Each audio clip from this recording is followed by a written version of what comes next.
தெலுங்கு படத்தை பண்ணிட்டான், ஒன்றும் பிரச்சனை இல்லை. படத்தில் ஒரே தான் என்னடா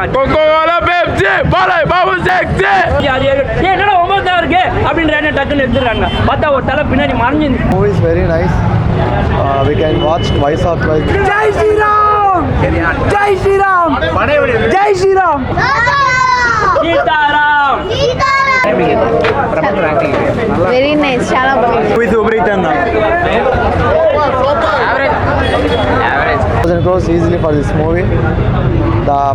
Nice, very nice. Yeah, we hope it will be 100 days for this year. இன்னொன்று டிரான்ஸ்ஃபார்மர் படம் தானே, இந்த படத்தில் வர கேரக்டர் எல்லாமே இந்த படத்தில் இருக்குது. அதாவது ராவணன் கூட இருக்கிறாங்க பார்த்தியா, அவங்க எப்படி இருப்பாங்கன்னா ஒரு பெரிய ஆளுங்களாம் ஒரு படத்தில் சின்ன பெரிய அவங்கள மாதிரி ஆளுங்க. அதாவது அவரோட உடம்புல இருக்கிறது தான் டிரான்ஸ்ஃபார்மரில் வரும் பார்த்தீங்களா, டிஜிட்டலைஸ்டு. அதேமாதிரி அவங்க ட்ரெஸ்ஸு அதேமாதிரி போட்டுக்கின்னு அதேமாதிரி கையில் இது விடுவாங்க பார்த்தீங்களா, பவர் விடுவாங்களா, லேசரில் சாவடிக்கிற மாதிரி. இதெல்லாம் இவங்க சைடு வந்து ஃபுல்லாக டிஜிட்டல் இந்தியாவாக இருந்தது, இவங்க சைடு ஃபுல்லாக கிராமத்து இந்தியாவாக இருந்தது. கட்சியில் விவசாயம் தான் ஜெயிச்சுதுன்ற மாதிரி கிராமத்து இந்தியாவை காமிச்சு டிஜிட்டல் இந்தியாவை அமைக்கிட்டாங்கன்னு தான் சொல்லணும். ஆனால் அது மாதிரி தான் இருந்தது படம். ராவணன் சைடு ஃபுல்லாக டிஜிட்டலைஸ்டாக இருந்தது. டிரான்ஸ்ஃபார்மரில் வர மாதிரி அவங்க அண்ணன் தம்பிங்க அந்த பொம்மை எல்லாம் பார்த்தீங்கன்னா பெரிய ஹாலிவுட் படங்கள் மாதிரி இருந்தது.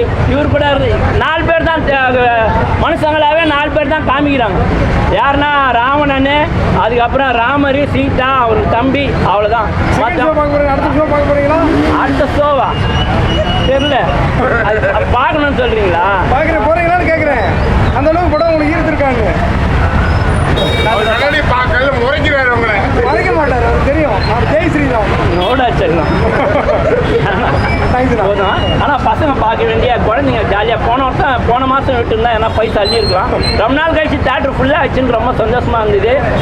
என் பேர் ராஜா. என் அட்மின் வந்து என்னை தப்பு பண்ணிட்டான். அதனால் அட்மின் தமிழ் படத்துக்கு பதிலாக தெலுங்கு படத்தில் புக் பண்ணி விட்டான். உள்ளே வந்தேன், மொழி ஒரு பிரச்சனை இல்லைன்னு எனக்கு தெரிஞ்சிச்சு, நல்லா இருந்தது. ஏன்னா ஃபுல்லாகவே ஜெய் ஸ்ரீராம் ஜெய் ஸ்ரீராம்ன்றதுனால அது நான் 1-2 இடத்துல தெலுங்கு பேசினாலும் லூவை மட்டும் கட் பண்ணி கேட்டதுனால எனக்கு ஈஸியாக இருந்தது கேட்க. அனுமாருக்கு இடம் விட்டுருக்காங்களா? அனுமாருக்கு இடம் விட்டுருக்காங்களா கேட்குறீங்களா? ஒருத்தன் என் பக்கத்தில் உட்கார நாங்கள் ஐயா அது அனுமார் சீட்டுங்க டக்குன்னு ஏஞ்சி அப்படியே போனாங்க.